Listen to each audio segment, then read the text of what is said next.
Welcome to In Your City Show right here at the Lou Information Station. Put the Lou Info app on your phone. You can listen to the radio anywhere you want. LouInfo.com, watch us virtually. And then, of course, we love if you can subscribe to the In Your City Show channel. Of course, LouInfo.com as well. So we are back with another great show. Our last show was sensational. Love meeting the prongers. And today we're going to take it up a notch because Halloween is right around the corner. I know you were out decorating all day yesterday, making our house. In fact, our neighbor is not into spooky things. You sort of scared a little bit. She's never watched a scary movie. How can that be possible? Her whole life. That's like so much fun. I mean, I watch it with my eyes closed mostly the whole show, but it's still the adrenaline rush is so fun. Tell me when it's over. It's like, why are you watching this if you can't? I'm like, tell me when it's over. That's what I say all the time. Well, the gruesome stuff is what gets me. I jump with the scary stuff, but it's the gruesome stuff that I can't watch. I can't get it out of my head. Now it's like, how gruesome can we get? Yeah, it's pretty gross. Yeah. It's kind of disgusting. That's all those sick minds we got out there watching it. What was the one we watched the other night? It was the one where we couldn't even finish it because it was so ridiculous. No, we did finish it. Oh, it was the one where the old lady brought the box and set it down on her table. That was scary. And whoever got the box was like going around losing their mind and wanting to kill people. Go chop themselves up. Yeah, as well. Yeah. But no, the other movie we couldn't even finish because it was just so ridiculously stupid. It was like, okay, this is just dumb. So normally we don't do that. But Olive is a little afraid of the decorations. She is. I got this. Not sure she should eat it or run from it. I've got this tombstone that when you walk up to it, out of the tombstone comes this ghost and pops up. And we have a bulldog, and they're triggered. And she was ready to kill it. She's like, it was great. She's ready to take it down. What do you got going on? Well, did you know that there's a study out about being remarried? That study says 2/3 of divorcees remarry. It's because practice makes perfect. Now, is that the divorcee the second time around or first divorce? Did they mention? That's what I don't know. I don't know if it's. I don't know. They say second marriages don't always work. Right, and then there's people that get married to the same person again. Yeah, I know someone did that. That's really a bad idea. Hey, do you know what the average lifespan of a baseball is? Never even thought about it. Me neither, but apparently it's 7 pitches. After 7 pitches, they change out the ball and give another ball, put another ball in. So they have a shorter lifespan than reality TV couples?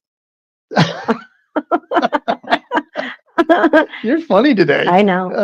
I tell you all the time how funny I am. One of these days you're going to catch on. I didn't read the study, but they say we might finally be close to the era of flying cars. I thought when I had this, so I was born in 1961. I'm old. And I thought when I was about 11 years old, we watched everything was space. Jetsons. Everything was space, to Space Odyssey, 2001, all these things. The Jetsons. Yeah. I actually thought when the year 2000 came, we would be flying in cars. Then we'd be stuck in traffic up in the sky. Yeah. How do you have a traffic jam in the sky, though? How do you even keep traffic going the right way? They can't. Can you imagine the traffic controllers for cars in the sky? Could you imagine just road rage in the sky? It's like, I'm sorry. Yeah, it's a long fall. Things are flying down out of the sky while you are down on the land. Yeah, so I don't think that's ever going to happen. It shouldn't ever. You're starting to bore me now. That's all I got. That's all I got. Not like your other ones. That's all I got. Yeah, these are not That's good. Over with. Those are great news items there. Thank you for sharing. I know.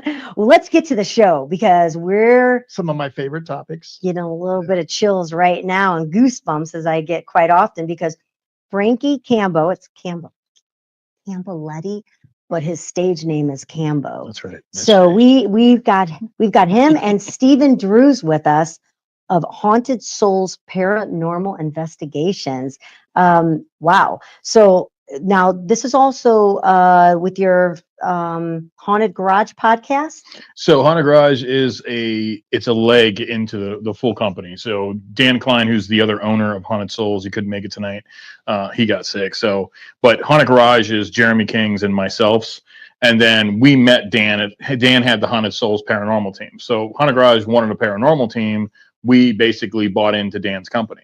Okay. And so me and Dan had founded Haunted Soulz in 2022, and then we came in this year, 2024. And we were talking earlier. 2025. So we actually had you in our magazine and did a little story on you too as well. So cool. Yeah. I love it. I love every time someone comes in, we're like, we've had you in our magazine. That's so exciting to know that. Yeah. You have ghost hunting gear? Yeah. So how what gear works with a ghost? You're not going to wear like bulletproof vest, right? But some people do show up that way sometimes, and I'm like, all right, full tactical gear. I'm like, are we swatting these ghosts? What are we doing? Are we climbing down the walls and jumping through windows on them? Like, what are we doing? Wearing a hockey mask or something. Oh my gosh! And he was actually a cop and Marine. So I guess when he sees those things, it's like Jesus. Ghosts. That's what I want to know. Like, man, we didn't When you can't see, one you can see. So exactly. We have investigations. So we do 12 locations. We have 2 headquartered locations, meaning that we have exclusive rights to the location for 3 years. Okay. One of those is in Marthasville. That's Emmaus Asylum or Emmaus Village. And then we have Arcadia Academy, which is an old Ursuline nun academy. So it's very, very haunted, but it's also a wedding venue. So we do limited. We do 4 events a year there. Did you say wedding venue? It's a wedding venue. It's gorgeous. It's absolutely beautiful. With ghosts. And so, yes, well, we separate all that from them. Okay. So that never really affects their weddings at all. And we don't do it in the same weekend. Don't need juju. No, we don't. And they don't want that either. So we have select weekends throughout the year. Our next big event there is November 15th. So you'll purchase tickets on our website. You'll come out. You'll meet Steve. You'll meet the whole crew. We've got about 30 souls in total. We're in there's an Illinois chapter, there's a St. Louis chapter, there's a Memphis chapter, there's a Kansas City chapter. Because there's KCK. So we have guys in Kansas and stuff too, and then we have people in Memphis, Tennessee as well. So we run events in all those locations. And how it works is basically the souls teach you how to ghost hunt correctly. And then we have affiliate teams. So he's Spooky Dookie. That's how we found him. And then he has his own little private team that he was doing. And then we liked him so much that we're like, we really want him to be a soul, but he gets to keep like Spooky Dookie. He still can do his things with his friends. They can still investigate. He's just an affiliate, but now he's a soul with us. So he'll run the events. He'll teach you how to ghost hunt. So there's an actual way to ghost hunt. Yes. Spunky Bunky over here willing to get names out. He thought we could go find one when we stayed at the Elms Hotel. Oh, Elms is great. Elms, yes. He's like, let's go. Let's go look for one. I'm down where there's supposed to be a floating body because they whacked them. Remember? That's right. Al Capone and those guys took them out. Yeah. And so I'm like down there and I'm talking. He's a ghost chaser. And you know what? Hey, I go, I don't want to bring anybody home with us. Let's go back upstairs. Okay. We absolutely love the Elms. They do some of the best ghost tours too. Really? Yeah, you can actually buy a ghost tour with your hotel room, and they do phenomenal ghost tours in that building. And it's got such a great history with Jack Dorsey and just everything with the pool downstairs and just an amazing collection right there in Excelsior Springs, which is such an eerie type of town in Missouri. Like, and it's starting to come back, which is really nice. It's starting to, nice restaurants are opening up there with Elms. I think Elms is trying to bring it back a little bit. So yeah, we used to do the Hall of Waters, which you guys might be familiar with. It's right outside. It's literally, you can walk to it from the Elms. They stopped doing investigations. We're trying to get them to come back next year and maybe have the souls run it because we know how to run things correctly. People trust us. When the people come out, they get to, even if you've ghost hunted for 30 years, I guarantee you'll learn something from a guy like Steve or myself on different techniques. We're always trying to add the scientific layer. And the one thing that we are, it's debunk or dishonor. That's our thing. And that's how you become, that's a soul's way. The soul's way is debunk or dishonor, which means if you fake something, you're out. Like, don't ever fake on our team. And just don't do that. It's not worth it. We got plenty of TikTokers doing that. Like, we really want to make this something fun. Ghosts don't go home with people. We get all that all the time. How do you know that? Because we have ways of teaching you so they won't. You always have dominion over your soul. No one has possession of your soul but yourself. Unless you invite those things into yourself, do you have any problems? So how do we talk? Let's talk Exorcist then. Okay. Do they talking to the right guy? I was going to say, that's all Frankie. Did they invite them in? Absolutely. So I've been on 17 deliverance teams with the Catholic Church. So I've done 17 of them with the affiliate out of the Roman Catholic Church of St. Michael in Miami, Florida, which is a Roman Catholic church. When you say someone invites them in, I mean, I don't want any of us to see it, but what does that mean then? Do you realize you're not doing it, or is it by doing seances or Ouija boards? Yeah, like that? You're on the right measure now. So we have different devices that we use, and Steve can talk more to the Estes methods and stuff like that, where most of the questions that we're asking these disembodied individuals is the yes or no questions. We're not asking anything of them. The problem with the seance is that, and a Ouija board or table tipping, anytime, or tarot cards, you are table tipping, so I have to come back to that. Okay, yeah. So you're asking something from another realm to help you with something. Okay. So just like in life, so in death, if you ask for a favor, you need to return one.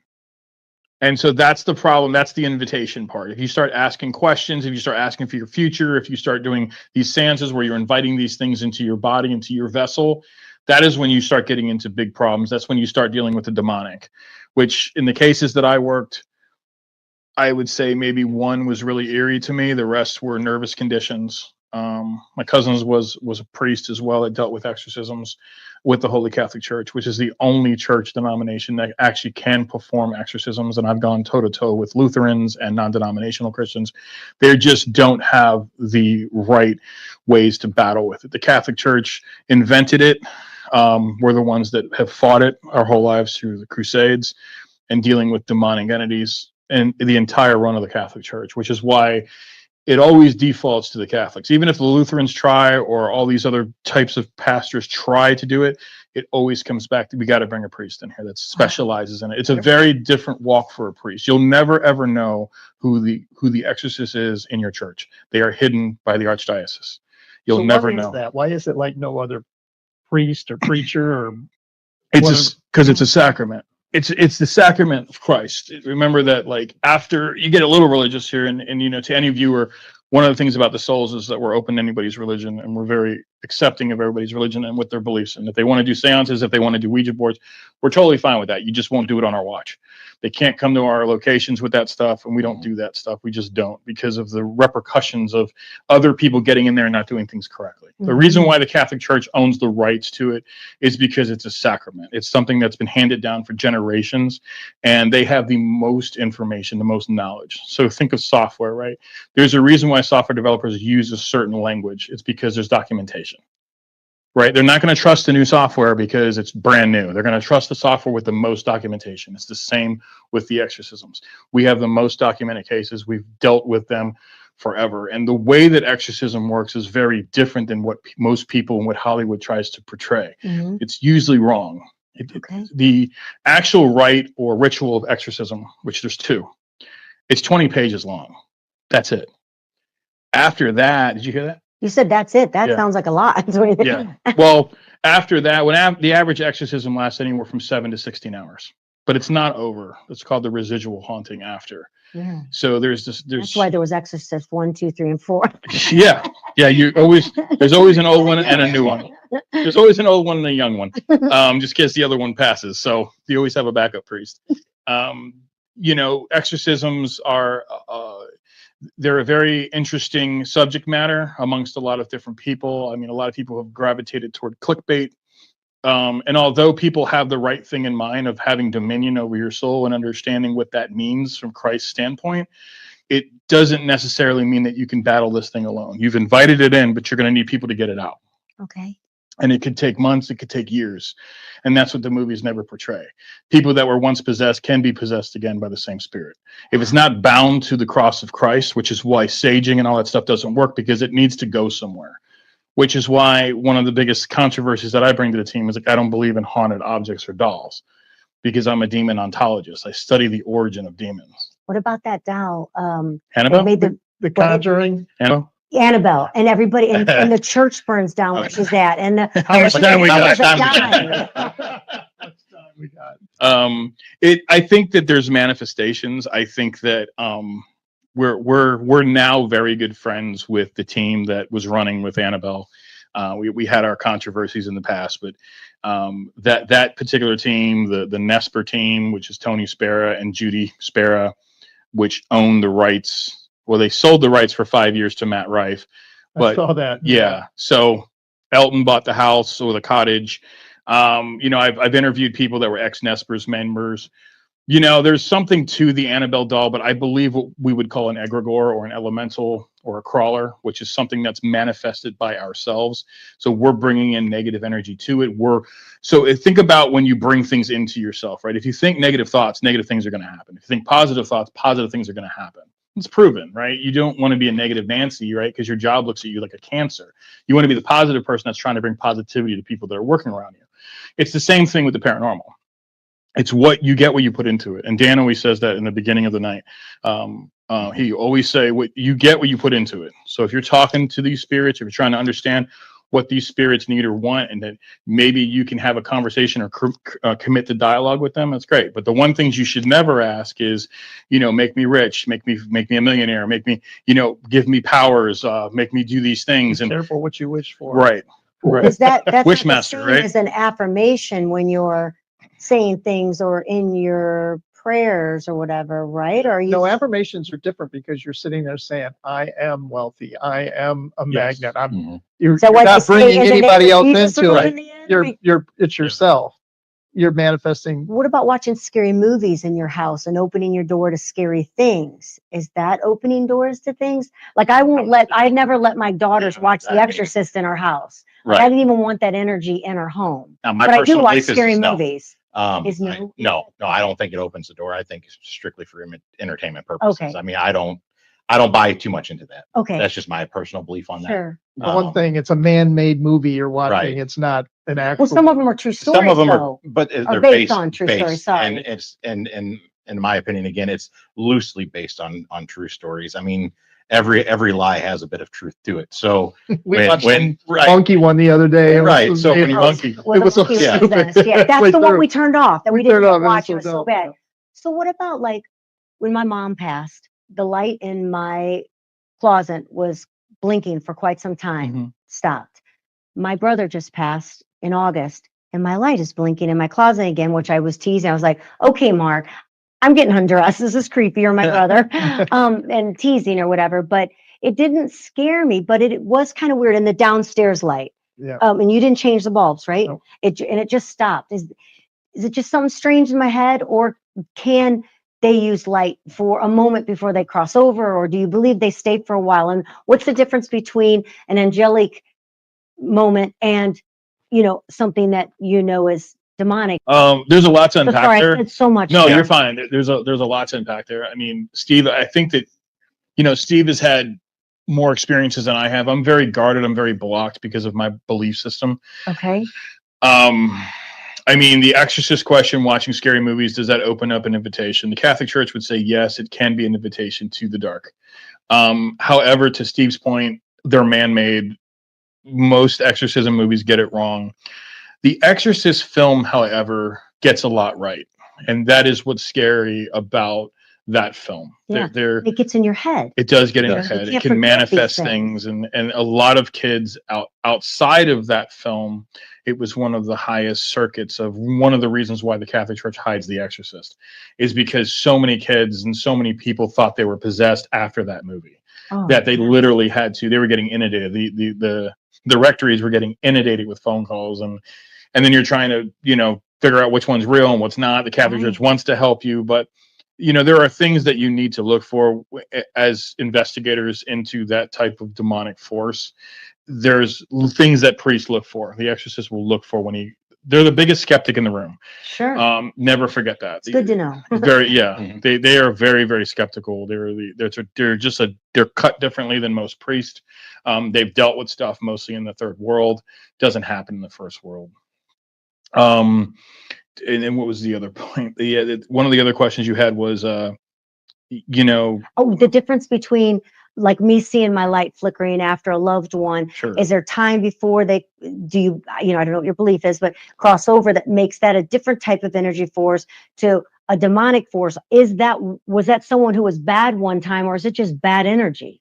So Dave, you want to field? I mean, not that we know, because to me, it's more of what your beliefs are, your belief system, and how you believe. I mean, the investigator side says, is it faulty electric? Is your wire loose? Is it a bad light bulb? I mean, could it be legitimately? I mean, they can, spirits are known to interact by messing with lights. I mean, they have the energy to do that. They can draw energy from that light to manipulate them. It is a possibility. And I do believe that there are certain spirits. Do I believe that they're all demons? No. But that's my personal opinion. When you say spirits, are we talking that they're the afterlife of being here? Disembodied. Okay. Yes. Okay. So yeah, I do believe that. Yeah, they can definitely manipulate things. If they want you to know that they're there watching over you, I think it's the way that they reach out. I had a buddy that I served in the Marine Corps with that lost his battle to PTSD, and I think he reaches out quite a bit. Still. So there's not like a time limit maybe that they're here, that they Right. might be here. You know, you want to hope that your loved one goes someplace else. It's really wonderful, right? We all want to believe that there's a heaven and somewhere special after being here. So it was like comforting to know that possibly my mom was there for a while, or my brother is there for a while, but at the same time, you don't want them stuck here. You don't want them here. Oh, yeah. And is that what your job does, is to debunk or to find if it's real? And if it is real, do you get rid of them? Does someone get rid of them? So, as in life, Sorry, I have so many questions. I'm like, my heart's racing right now talking about this. So, as in life, so in death. I believe that if you believe in the biblical text of free will, I don't think that changes in death. I think that sometimes moms and brothers and friends, they hang around a bit just to make sure that the people that they're leaving are okay. Yeah. And they want you to know that they're okay. So they can transition on. And I think that's a part of that humanity, the human element that comes out in a lot of the ghost hunting that we don't talk about on TV and we don't talk about in reality TV shows, is that there is a real human element to the idea of investigating the paranormal, is because are these people trapped? Are they stuck? Do they need a way to find the light? Do they need a way to make penance, or do they need closure? Did something really bad happen to them and they want people to know that this person's still alive and I was murdered? This wasn't just, a random death. I think that we have that ability within each other. I mean, thermodynamics prove that you cannot neither create nor destroy energy. So it goes somewhere. That's right? a really powerful statement you just said. Yeah. So energy is here. Your energy. That's interesting. That's interesting for the non-believer who thinks we just die and we're done. Yeah. That's the most faith-based religion, is the atheist. To really believe that nothing is there, that takes a lot of faith. Takes a lot. Wow. Yeah. Because there's more into the paranormal than there is into the darkness. I mean, but I also believe that God does harden people's hearts. He does say it multiple times. He hardens people's hearts. So did it to Pharaoh. Yeah, that's right. And the more that you believe and you buy into that, then he's going to give it to you. It's the same with being habitual with alcoholism, with drug addiction. The more you buy into that, but you see these beautiful stories of what so many great people are doing. I mean, Mark Wahlberg, and there's people that are just doing this stuff with Halo and trying to get people to come back to God, come back to the church.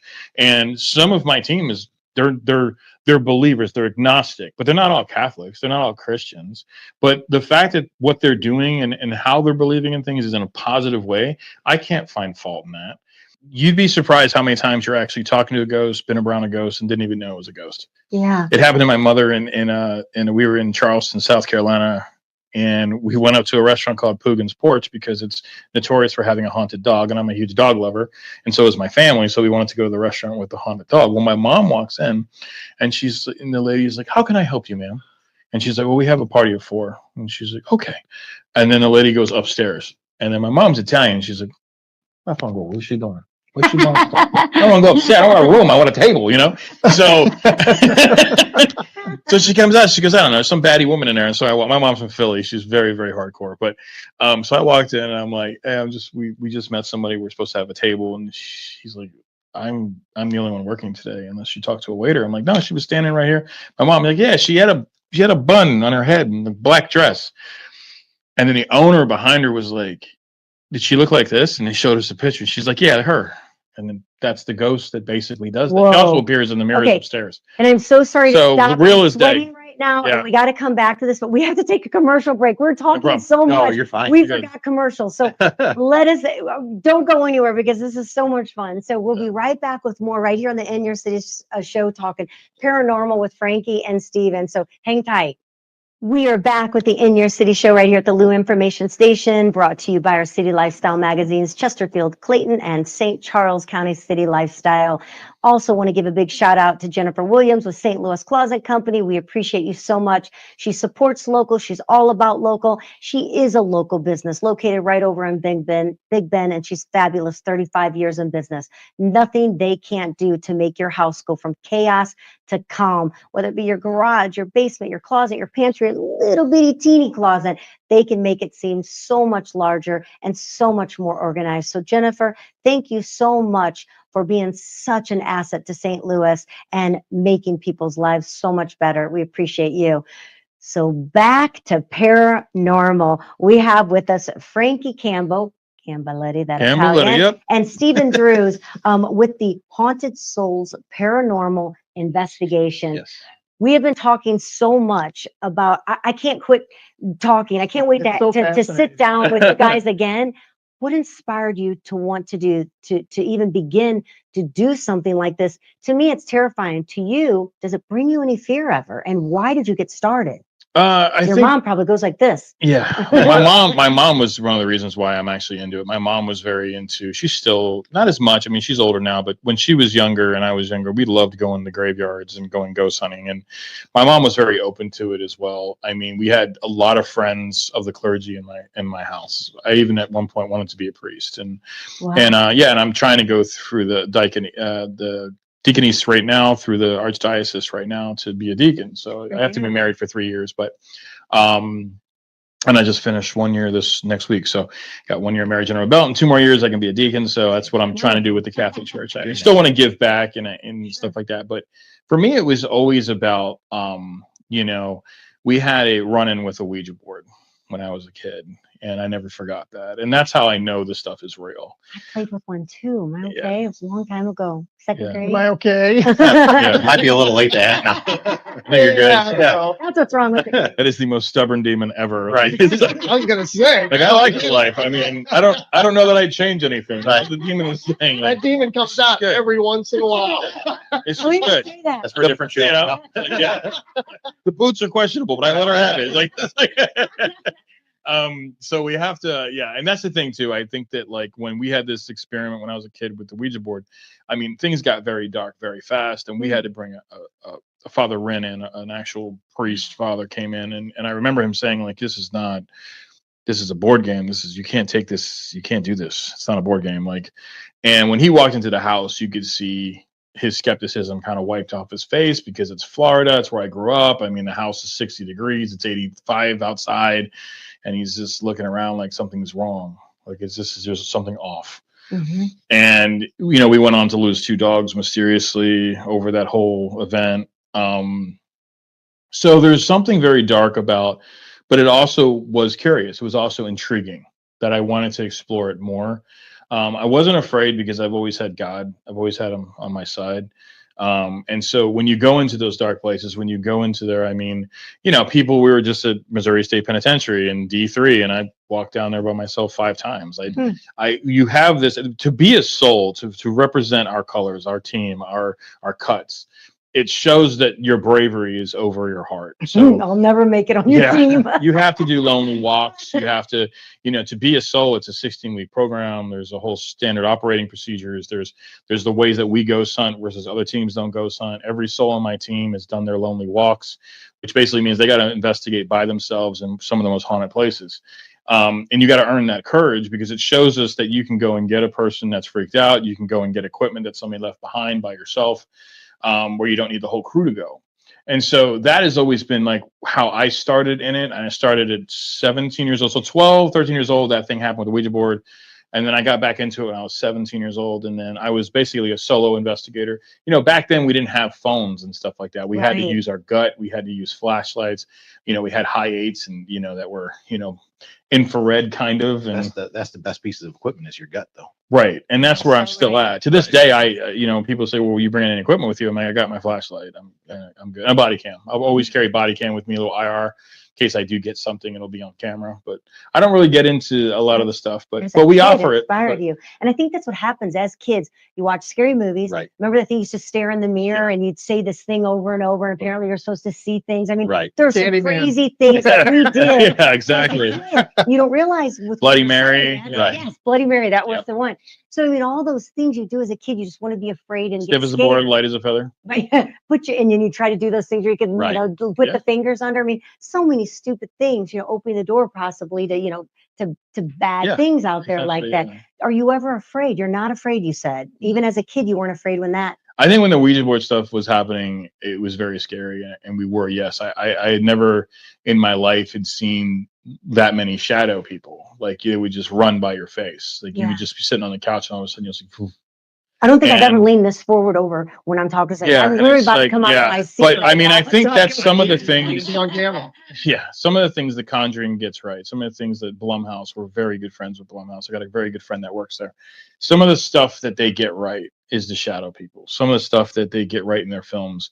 That's shadow people. Somebody you think you saw something out of the corner of your eye. It depends on what the motive is for the shadow person. If a lot of times the demonic appear black, but it's not always evil when they're black, all in shadow. It's a revealing thing. I also believe it has something to do with the energy, how much energy they have, because some can, like the picture you showed me, that's a full manifestation. That's the Holy Grail. I mean, that's what every ghost hunter wants in their pocket, is the idea that they saw a full-bodied apparition. In most cases, when you see pictures like that, it happens when you're not investigating. You guys were never; those people were never intending to capture a loved one. That was taking pictures of kids with their presents, and that's when the best pictures are always taken. That was just probably only maybe a week after. Yeah, I mean, when the Warrens captured the kid in the Amityville house, right, the child that had just died. It was very fresh. The Lutz family had moved in. They had gone and done an investigation after Lutz has moved out after 28 days, which is why you get 28 Days Haunted, which is where all that stuff comes from, is because of the Amityville, a horror in Long Island. So, there's a lot of history that builds. There's a lot of the 3:00 witching hour. It's actually not the witching hour. What is? It's actually it's 5 a.m. Mm. It's not 3. No, I don't like to get. I know. I read all these things about the best time to pray is between 3 and 5 because that's when you're fighting the enemy. That's right. The enemy is between 3 and 5. That's right. And so as you're praying, that's when you're going to feel more of the spirit, whether it's God or the evil spirit. That's right. But God will always prevail. 100%. God will always prevail. So there's where your faith comes in, where you can't be afraid, whether you're walking down a hallway. Yeah. We just went to San Francisco. We went to oh my gosh, why can't I even think of it? Alcatraz. Alcatraz. Oh, that was very haunting. Very haunting. I would love to get out there. And we went to Alcatraz. So that was fun. And there were thousands and millions of flies. Not thousands, millions. Millions of flies everywhere. There was hundreds on me while I'm sitting there. Everyone. And they're trying to blame it on some type of bird thing. And I'm like, right. You know what? I remember Amityville Horror. There was flies everywhere too. I go, I'm thinking it's just the evilness that's in this place. It's very and it's what it felt like being there. In fact, I don't want to go back. Pestilence. Yeah. Pestilence. Yeah. Okay. I want to talk about my house too before we get off. Okay. What about the friends that had like angel cards, where you say a prayer and you look at the angel cards and it's kind of telling you it's almost crazy how to pop up the card that's kind of going on in your life. Is that considered opening your soul as well? So angels are a very controversial subject. Okay. Especially when you're talking to somebody like me who's an ontologist. Angels do not interfere with man's work. It is very clear in the Bible, multiple times. Most of the angels that you read of are not even in the non-denominational Bible. They're in our book. So the Catholics have more books than non-denominational Christians. Non-denominational Christians hover right around 66 books. The Catholic Bible, the actually canon law, hovers right around 74, 76. You can get 2 different ones. Most of the angels in that are from the book of Tobit and the book of Enoch. So both of those have been, now Enoch's been removed even from the Catholic religion. And there's a reason for that. I was just saying, how do you remove a book? Yeah, so they removed it because of what Enoch was able to give away. The reason why most ontologists and people that study Semitic languages believe that Enoch was an actual book in the Bible at one point is because it was found in the Dead Sea Scrolls verbatim. The reason why it's removed is because it gives too much away of the kingdom. And they didn't want people to go down the wrong paths. The problem with angels is that if angels appeared to man, you get into a bad scenario where you have people praying to those types of things. Okay. Angels know this. This is how they fell, is because they were guardians. They're in Enoch. They're considered the guardians. They were angels, and they fell to the love and the prettiness and the beauty of women. And so with them, they made it with the children of men, and they had the Nephilim. Back in Noah's day? Correct. Yeah. So Enoch is Noah's grandfather. So he was a very holy man as well. And a lot of people don't know the lineage there. When you talk about angels, angels do not work for anyone but God. However, in Psalm 82, it is clear that you have dominion over angels. We are greater than angels. Correct. Yep. And some angels didn't like that. and that's why you had a split amongst the tribe. They are still part of the divine realm. Even demons are still part of the divine realm, and they still have arapantis, which means that they can move wherever they want. They can go wherever they want. They can be wherever they want. The difference between angels and the Elohim, which would be Yahweh God, is that they can neither destroy God, they can't fight God, right? But they're not omniscient, which means they can't be in all places at all times, right? It's just when you call upon them, this is where the invitation comes from. But it's the same with angels. Some people believe in the 72 lesser keys of Solomon, which basically believe that this idea that somehow Solomon could control angels and demons, which is why he lived to 1,000 years and built empires.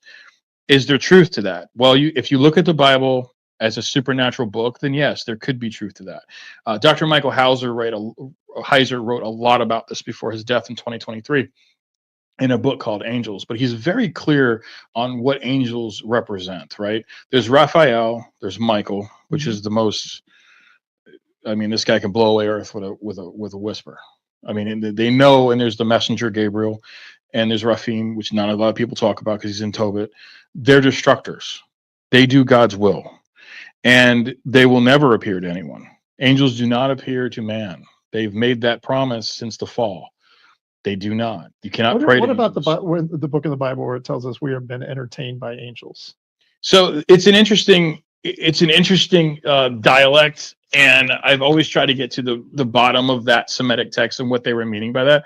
The original Bible is actually written in Greek. It's the ancient Greek, the Koine, and so when you read it there, it doesn't translate that way.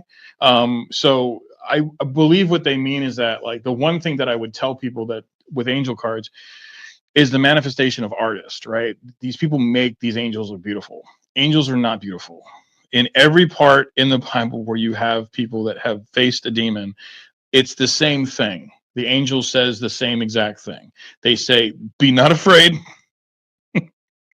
because they know how they would look to human eyes.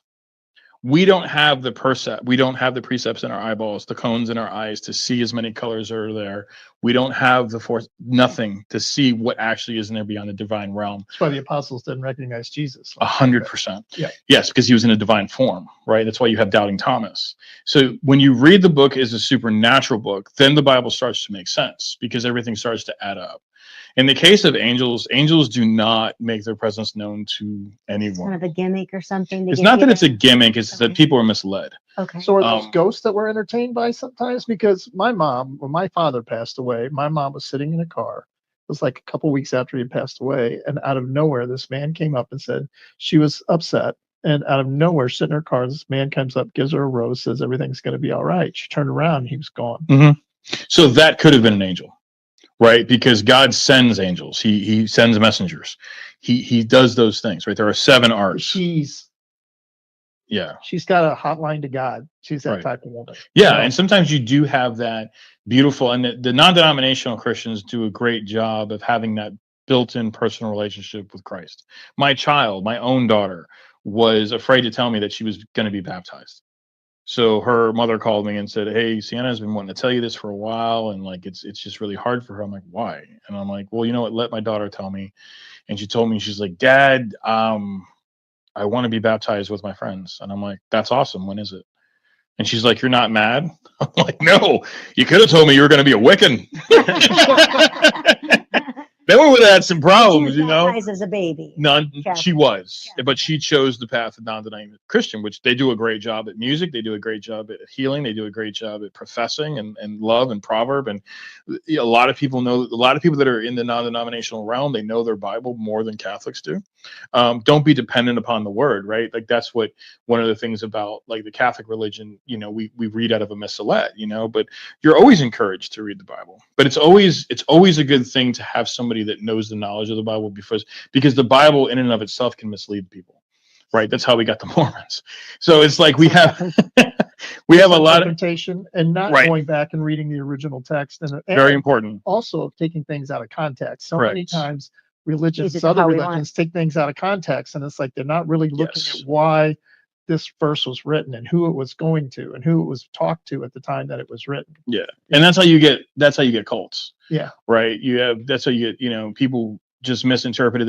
The ontology part of the Bible is the most important part. And for me, it's the most fun part to look at the Semitic text and look at, like, did he mean it that way? Is that what he meant by that? Because, there's another story here, but you probably have to wrap. I know. I'm like, oh God. Yeah. So when it comes to mediums, people that speak to loved ones or think that they are, and they answer with something that, I know there's a lot of people out there that's been found to be false, but there's some that seem to hit right on the line. Right. And again, are they speaking to the energy force of that loved one, or is it a different energy that knows the answer? I mean, those are all scary things that you probably shouldn't mess with. Is that right? Mediums, I mean, like I said, I'm one of the religious ones in the team. Those are necromancers. There are very, very real mediums. There are people that can communicate with the dead. Their brain has the ability. It's more. They're allowing it. They're open. The Bible tells us not to be engaged with mediums. Be engaged and be open to the science. And I've done that before, and they were right on. Some of the things they said was very, very scary that they were saw. And once again, you've called that. You've called that to yourself, which means, and that's what we look for in exorcism. Do they have the known?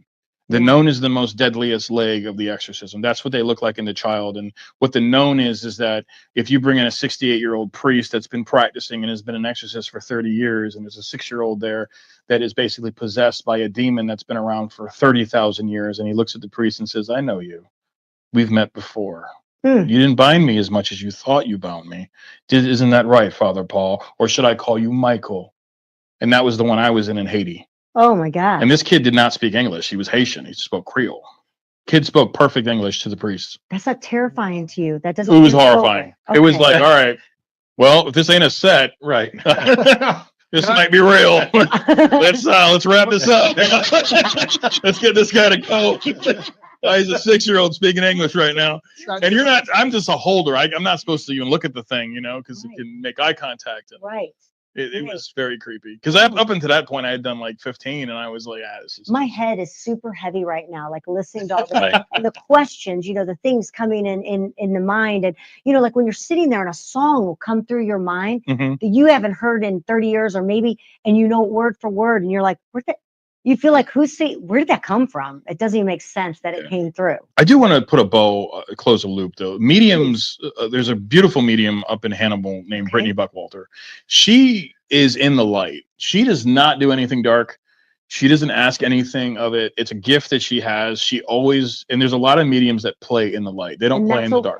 It's okay because it's a gift that God had given them, right? It's for witnessing. So some people's testimony is that it's insight, it's clairvoyance. I mean, it could be something very good, but in most cases, what she's dealing with is helping people heal. Okay. And I think that's okay, right? Grieving and closure and those types of things are okay. Knowing that the person on the other side that passed is okay makes us feel a lot better. And sometimes those people can intercede and they can do the things. Yeah. I personally don't do it and won't do it because of my religion, but it doesn't mean that it's not true. Okay. I think there's a lot of people trying to make money off everything. I mean, the biggest thing is TikTok, man, with these fake, ghost hunters. I bet. Now we got AI. We are right. Everything is fake. I don't know what to believe. Yeah, I don't know what. It's terrifying. So we've got a minute here. So first of all, you need to let everybody know again, remind them who you are, how they can get a hold of you, and what it is that you do. HauntedSouls.com. That's Souls with a Z. It has all our investigations up there. There are 2 numbers on the site. The 636 number goes directly to Dan. So if you need a private investigation, if something is going on in your house, we keep it private. Your name is never released. The files that we have go to you, and we don't talk about it publicly. It does not go on our podcast. It is a private investigation. We did one last year with a very, very, very wealthy family in St. Louis, and they were having some very crazy stuff happening into one of their houses, and we were able to clear that and get that out of there and find out what was going on. And it was paranormal. You actually knew what was going on and know how to get rid of it. Yes. And being intuitive, is that an opening when you feel like you can feel and see things more than other people? Sure. Gosh, and you get to hang out with guys like Steve. They'll teach you how to ghost hunt, and we have a blast. Yeah, I think I would be so terrified. Like my head is seriously heavy right now, taking this all in. I believe it 100%. I there's no doubt in my mind what you do and what happens. It's okay to be nervous. It's human nature. Yeah, that's right. Because you're going into the unknown. Yeah. But when you have fun with it, make light, you know, things. And a lot of times that's when we get the best responses from things. I just got to make sure when I'm asking for money in my life that don't through Jesus. Don't want to have to we are supposed to pray in Jesus' name. Yeah. If you to the Father, but exactly, and if you put the kingdom first, then God will grant you the things that you wish. That's biblical. And so in again, Christ, yeah. Frankie Campbell, Cambeletti, and Stephen Drews, paranormal experts. Gosh, you're fascinating to talk to. I can't wait to do this again, actually. I can't wait to do it again and learn more and hear more of what you have to say. But again, let everybody know how to get a hold of you again.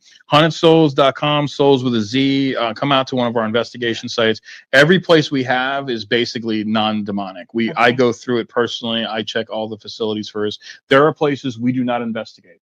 There are places that we do not hold events because of that. One of those is the Sally House. My team and team members are not to ever ghost hunt there. And if they do, they're to see me before they come to one of my events. Is that because you're bringing things to start happening? Yes, and that's that's demonic. The Sally House is demonic. That's a very bad energy there. There's nothing good to be found in that house. Wow. I know what happened to Sally and Tony, to Debbie and Tony. They're very good friends of mine, and they have told me, Frankie, do not go in that house. And you're not looking to bring things up. Absolutely. But if someone needs your help, you will go there. We will. We absolutely will. We're bringing the right people too. If we need priests, we'll bring priests. If we just need sage, we can bring those people too. Haunted Souls with a Z. Haunted Souls Paranormal Investigations. Oh my gosh, Frankie and Steve, this was amazing. Thank you so much for spending time with us. And again, I can't wait to sit down and talk with you guys more. It's just so, you know, it's the unknown. Right. Yeah. And we want to know, you know, it's the unknown. So thank you for spending time with us. Thank you very much. We appreciate it. I'm so glad we did a story on you as well. We're going to have to do it again. Absolutely. Something I love talking to you guys. Cheers. Awesome. All right, here we go. We're taking it out now. The In Your City show at the Lou Information Station. We hope you have a beautiful evening. Do not open your soul to anyone. Put the Ouija boards in the trash and call it a day. So until our next show. Cheers.